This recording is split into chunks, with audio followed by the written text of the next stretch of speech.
Please like this video and subscribe. I really want to reach my first 1,000 subscribers. Thank you.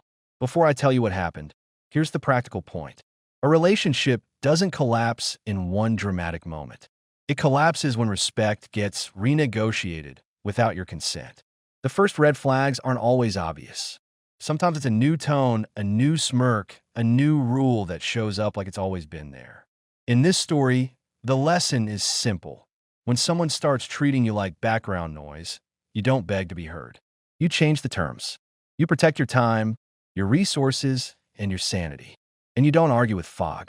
You collect facts, set boundaries, and let reality do the talking. Rain was rattling the big windows like Chicago was trying to get in. I was at the kitchen island with my laptop, finishing emails, the river below turning into a dark ribbon with streetlights smeared across it. The door flew open way too loud. Sophia walked in wearing that public smile. Wide, polished, ready for applause. But her eyes didn't match. Cold, focused, like she just won something and was making sure everyone noticed. She dropped her bag on the island like a trophy. "I got it," she announced, not even taking her coat off. "Promotion. Senior lead. Different level now." I closed my laptop halfway and looked at her. "Good. You worked for it. Congratulations." She tilted her head, like I just handed her a birthday card with no money inside. "That's it. What do you want, confetti?" "I want you to sound excited," she said, smiling like it was a joke. "Not every day your wife becomes your boss in status. You could at least try to match my energy." I leaned back on the stool. "I'm proud of you. I'm also tired. It's late." Her smile thinned. "God, you're stuck, Michael. Plateau. You're fine just staying where you are." "Stability isn't a disease," I answered. "It's the thing that kept us afloat when you were getting turned down and coming home angry at the world." She stared at me like I'd said something embarrassing in public.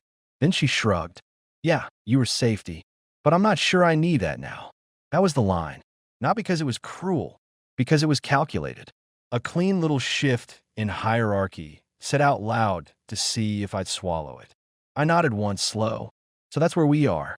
Sophia turned like she'd said the most normal thing in the world. "I'm exhausted."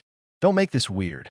She walked into the bedroom without a kiss, without a pause, without even checking if she'd just burned down a piece of our marriage. And that's when I knew this wasn't stress. This was a test. If I'd known where it was headed, I would have stopped pretending it was a phase a lot sooner. The next week, she started running the house like it was a hotel, and I was the long-term guest who didn't tip enough. She'd come in, drop keys, talk on her phone, and glide past me like I was furniture. I didn't chase. I didn't ask for a sit-down talk like a wounded teenager. I watched. I adjusted. I stopped offering my life on a platter. 2 nights after the promotion, she texted at 9:47, "Don't wait up." Meetings. At 11:03, still going. At 12:12, long night. No names. No details. Just fog. At 12:56, the elevator dinged. I was on the couch, one lamp on, TV muted. She walked in with her heels in her hand, hair slightly undone, that same practice smile. "Hey," she said softly, leaning in for a quick peck. I didn't move away. I just didn't lean in. She paused midair. "What?"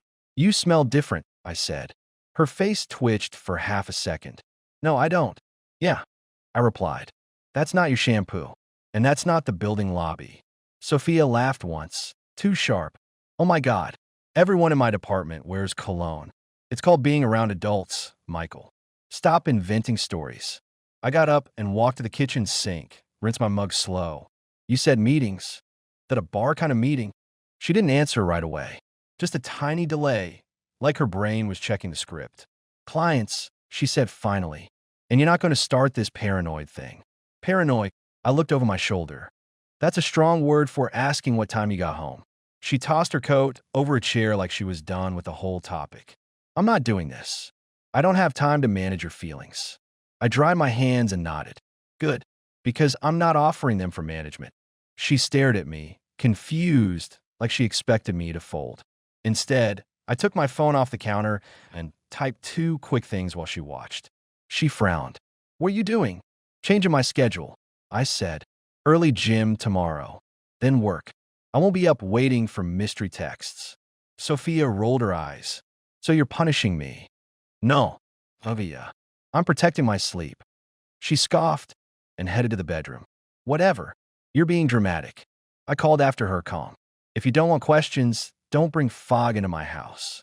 She stopped in the hallway, looked back like she might fire something off, then thought better of it. Her silence had weight, and that silence told me I was standing in the right place. 2 days later, she introduced a new rule like it was always there. We were in the kitchen again. Morning light. Coffee steaming. She was scrolling on her phone, smiling at something I couldn't see. Friday is our corporate thing, she said. Only employees. Spouses don't come. She didn't look up. I took a sip, set the mug down. Since when? Since now, she replied. It's the culture. It's not a big deal. It's a big deal when you say it like I'm a problem to hide. That got her eyes up. You always make it about you. I smiled a little. Not because it was funny, because it was predictable. No, you're making it about control. Sophia leaned on the island, voice turning sweet in that weaponized way. Michael, please don't do that thing where you show up and hover. It's not a good look. I said, so I'm gonna look now. You know what I mean, she snapped. I know exactly what you mean, I answered. You want the apartment, the stability, the perfect couple image, and you want a separate stage where I don't exist. Her jaw tightened. You're insecure. I set my mug down again. Careful. Here's a new rule. My money doesn't fund a life I'm not allowed to see. Her eyes widened. Excuse me. I pulled my phone out, opened my banking app, and slid it across the counter without drama. Starting today, shared account covers rent, utilities, groceries. That's it. Your different level lifestyle comes from your different level paycheck. Sophia stared like I'd slapped her with a spreadsheet. You can't do that, she said. I can, I replied. And I just did. Her voice jumped an octave. So you're trying to control me. I laughed quietly. No, Sophia. I'm stepping out of your control. She leaned in, eyes hard. You're going to regret acting like this. I leaned back, relaxed. I don't regret boundaries. I regret ignoring disrespect. That afternoon, my neighbor, an older guy named Dennis who'd lived in the building forever, caught me by the elevators. He was the kind of man who always looked like he'd seen everything and wasn't impressed. Dennis nodded at my gym bag. You look like you're sleeping less. Just cleaning up my life, I said. He grunted. People get fancy. They forget who held the ladder. Yeah, I replied. And sometimes the ladder moves. Dennis gave me a look like he approved, then stepped into the elevator. Careful. Some folks only act right when they think they're losing something. That night, Sophia came home with a softer face and a little bag from the lobby shop. She set it down like an offering. Your favorite cookies, she said. I glanced at the bag. I didn't know you remembered. She forced a small laugh. Okay, don't be like that. I've been stressed. I'm sorry for what I said the other night. That was the first illusion. Light apology. Soft tone. A quick patch to keep the system running. I nodded once. Apology accepted. Her shoulders loosened like she'd just won. Good. So you'll stop being intense. I met her eyes. No, I'll stop being available for disrespect. Her smile froze. She walked away, and I watched her phone light up in her hand as she turned it slightly away from me. Another little piece of fog. Friday came with a cold wind off the river, the kind that makes the city feel sharp. Sophia left dressed like she was going to an event where people mattered. She didn't ask how my day was. She didn't ask if I had plans. She just grabbed her coat and said, "Don't wait up." Wasn't planning to, I answered. She hesitated like she expected a different line. You're really leaning into this stubborn thing. I'm leaning into self-respect, I said. She walked out. I didn't follow her like a desperate man. I followed her like a man verifying what he was funding. I changed my jacket, took the elevator down, and called my friend Ray. Ray's a contractor who talks in short sentences and believes in measurements more than feelings. What's up? Ray asked. Need a favor, I said. Meet me near her office tower. I want a witness, not a wingman. Ray laughed. That's a sentence I didn't expect from you. I'm not starting drama, I replied. I mentioned confusion. We met on the sidewalk, wind cutting between buildings. Ray looked at me, then at the tower. You sure you want to do this? I'm sure I'm done being told I'm crazy for noticing obvious things, I answered. We went up. Rooftop bar, glass walls, city lights like a grid. People in suits. Lanyards. The smell of expensive perfume and forced laughter. I spotted Sophia near the edge, drink in hand, leaning toward a man in a dark blazer. She was smiling the way she hadn't smiled at me in weeks. Ray didn't say anything.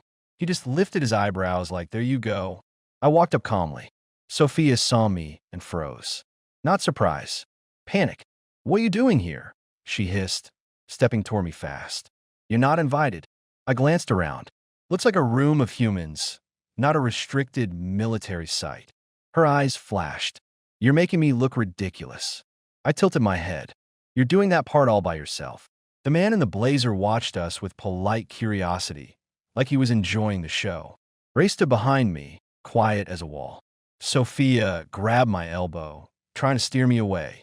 I pulled my arm back gently, like removing a hand that doesn't belong. Don't touch me like that, I said. Not loud. Clear. Her smile reappeared for the nearby people, but her voice stayed sharp. Michael, go home. I looked at her, then at the man. Is this one of the meetings? Sophia's face tightened. Stop. The man in the blazer raised his glass slightly. I'm Ian. Michael, I replied. Husband. Allegedly. Sophia cut in fast.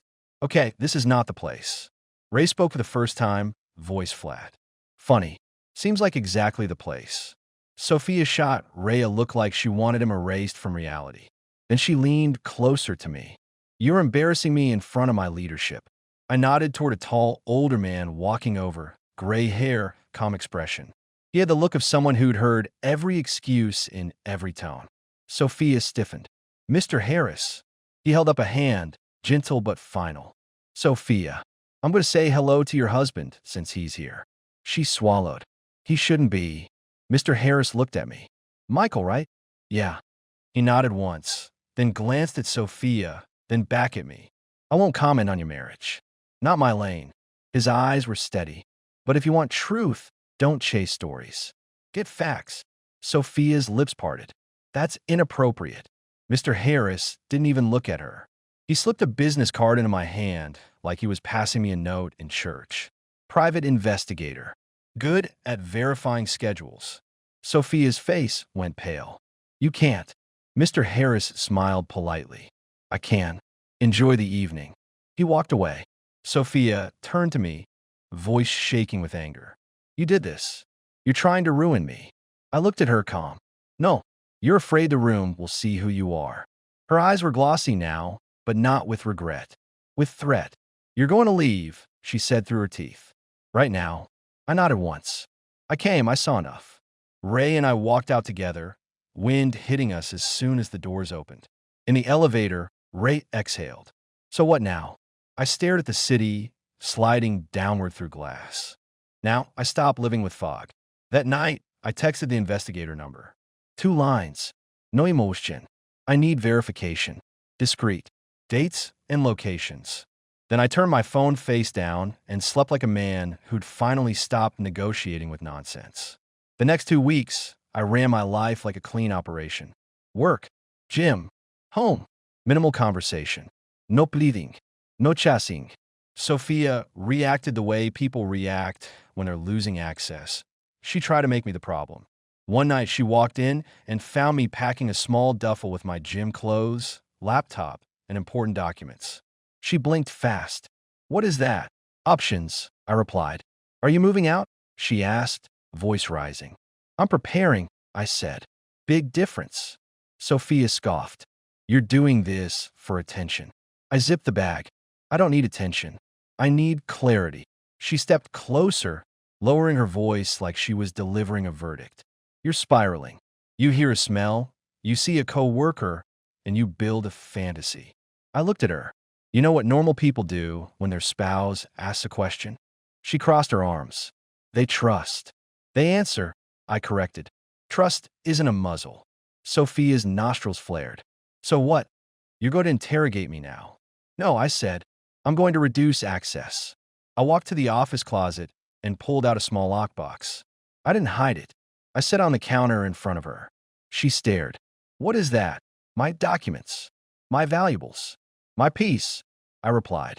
Anything I don't want disappearing during a stressful phase. Her mouth opened, then closed. Wow, you're actually insane. I smiled a little. I'm organized. You're just not used to me acting like I'm allowed to protect myself. Sophia's phone buzzed. She glanced at it, then turned the screen away from me. Automatic. I nodded toward the phone. Keep doing that. It's helpful. She snapped. Helpful for what? For confirming I'm not imagining things. She lunged for the lockbox like she could grab control back. I slid it away, easy. Don't, I said. Her voice got tight. So this is who you are now? Cold. Petty. I am consistent, he replied. You called it different level. This is what that looks like. That was when she shifted tactics again. She softened her face, sat on the couch, patted the cushion beside her like a peace offering. Okay, she said quietly. Maybe I've been harsh. I've been under pressure. I don't want to lose us. I sat in the chair across from her, not beside her. Then stopped treating me like an accessory. She nodded fast. I will. I'll do better. Good, I replied. Start with transparency. She blinked. You can't demand that. I can, I said, and you can refuse. Then we both learned something. Sophia's smile returned, small and controlled. Fine, I'll plan something for us. A real night. No work. That was the second illusion forming. Bigger, more dramatic. A stage. 3 days later, Chicago got hit with heavy snow, the kind that turns the city quiet and tense. The river looked like steel. That evening, the lights in our building flickered, then died. Backup lights glowed in the hallway. Inside the apartment, it was darkness and window reflections. I lit a couple of candles. Not romantic. Practical. Warm light. Simple. I sat in the living room, coat still on, watching the city blink outside. My phone had one bar. The investigator had already sent me a short message earlier that day. Patterns forming. We'll deliver packets soon. Sophia came home earlier than usual, which should have been a good sign in a normal marriage. She walked in slow, quieter, like she knew the power outage gave her a perfect stage. Hey, she said, voice softer than it had been in months. I looked up. Candlelight caught her face. Same outline. But my body didn't relax the way it used to. She sat beside me, closer than she'd been in weeks. Her hand found mine. We've been off, she said gently. You feel it too, right?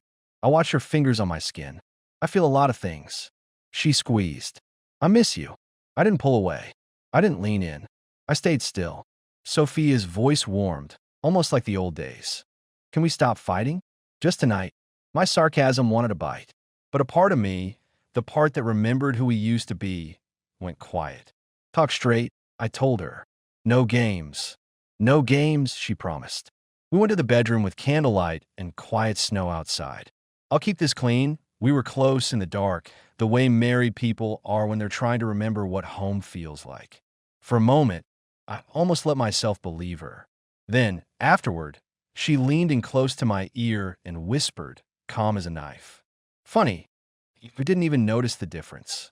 My brain went cold in 1 second. I reached for my flashlight on the nightstand and clicked it on. The light hit her face. Same face. Different eyes. Stella. Sophia's twin sister. The one Sophia mentioned like a bad word and then immediately changed the subject. Same hair color. Same features.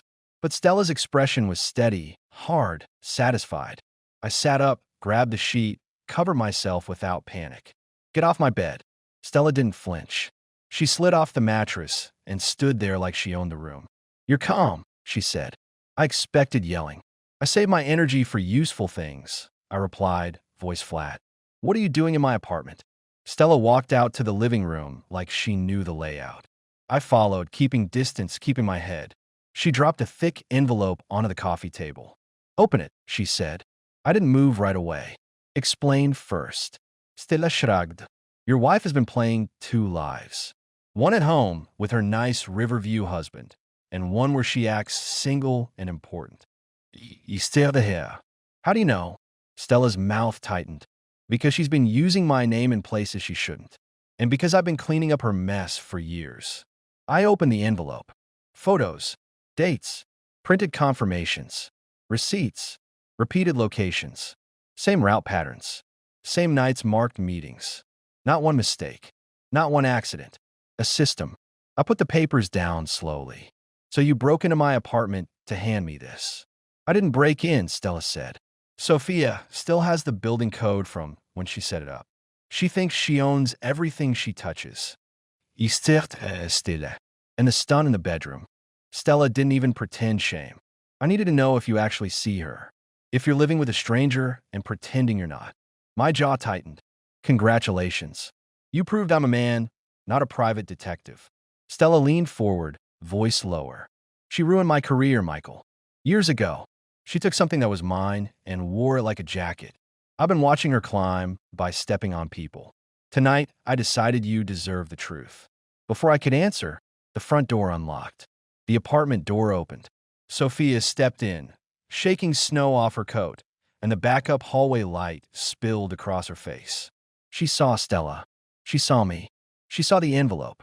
Sophia stopped moving like her body had hit a wall. For 3 seconds, nobody spoke. And in those 3 seconds, every lie she tried to sell me collapsed under its own weight. Stella turned toward her, voice steady. You destroyed my life. Now I'm showing him the real you. Sophia's mouth opened, then closed. No clean explanation. No confident tone. Just silence. Sophia finally managed. Stella, what is this? Stella laughed once, without joy. Don't what is this me? You know. Sophia stepped forward, eyes darting to the papers. Michael, she's unstable. She's always been jealous. I raised a hand. Don't, I said. Sophia froze. I picked up the top photo, glanced at it, then set it back down like I was filing something away. Sophia's voice cracked. You can't let her do this. She's trying to ruin me. I looked at her, calm enough to scare her. You tried to make me doubt my own senses while you lived a separate life. You call me paranoid because I noticed reality. Sophia took a step closer. It's not what you think. I nodded toward the envelope. Then tell me what it is. She stared at the floor. Stella grabbed her coat from the chair. I'm done. He's got what he needs. Sophia snapped. Get out. Stella opened the door and paused. You want a new life, Sophia. Now you get it. Then she left. The apartment felt too quiet after that. Sophia turned to me, eyes wet, voice soft, trying for that same warmth she'd used during the blackout. Michael, please. We can fix this. I shook my head once. No, we can't. Don't do this, she pleaded. You're throwing everything away. You threw it away. I'm just not pretending it's still here. She stepped closer, reaching for my arm. I stepped back. Here's what's gonna happen. I told her, voice even. I am sleeping elsewhere. Starting tonight. Sophia blinked fast. Where? Not your business, I replied. You love separate worlds. Enjoy yours. She tried a different angle, voice sharper. You can't just leave. This is our home. I nodded toward the city outside. It was a home. You turned it into a stage. Sophia's face twisted. So you're going to punish me? I almost smiled. No, I'm going to remove myself from a situation where I'm disrespected and lied to. I grabbed my duffel, the lockbox, and my laptop. I didn't slam anything. I didn't rush. I moved like a man who had already made peace with the decision. Sophia followed me to the door, voice rising. You're making a mistake. I opened the door, then looked back at her one last time. You wanted me as background, I said. Background doesn't argue. It just disappears. And I walked out.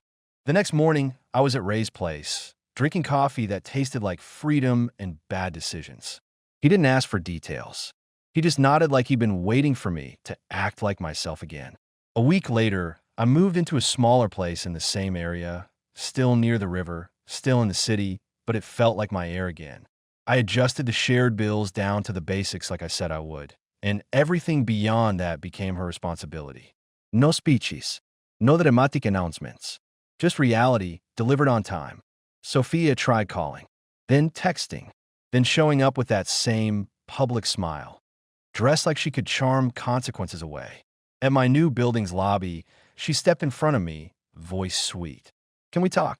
I looked at the doorman, nodded politely, then looked back at her. We already did.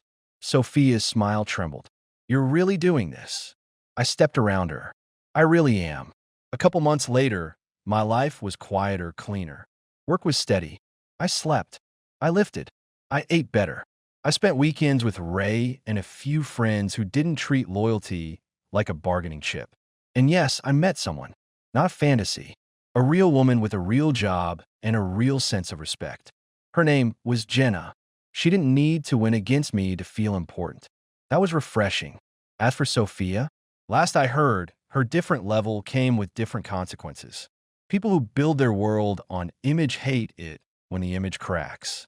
She lost control of the narrative, and for her, that was the real disaster. Here's what I took from it, and what I'd tell any man sitting across from me with that tired look in his eyes. First, respect doesn't vanish overnight. It gets tested. Sophia's first night back with that stage smile wasn't just celebration. It was a power move. The mistake would have been laughing it off and hoping she'd come back to normal. Normal doesn't come back when someone is rewarded for disrespect. Second, don't argue with fog. When the stories get vague and the rules get one-sided, endless talking is a trap. I didn't need 100 emotional conversations. I needed boundaries and verification. Cutting access to my resources and my time wasn't punishment. It was reality.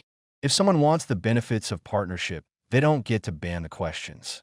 Third, public disrespect requires public clarity. When she tried to shove me out of her corporate world like I was embarrassing baggage, I didn't beg. I showed up calm, spoke clean, and let her panic expose what mattered to her. If I'd stayed home and swallowed it, I would have taught her that humiliation was safe. The big mistake would have been trying to win her back after the blackout night, like the sudden softness meant something. Softness can be a tactic when someone feels control slipping. Real change comes with transparency and consistent behavior, not candlelight and the right tone. In the end, I didn't leave to prove a point. I left because respect is the point. Comfort without respect is just a nicer cage. And I don't live in cages.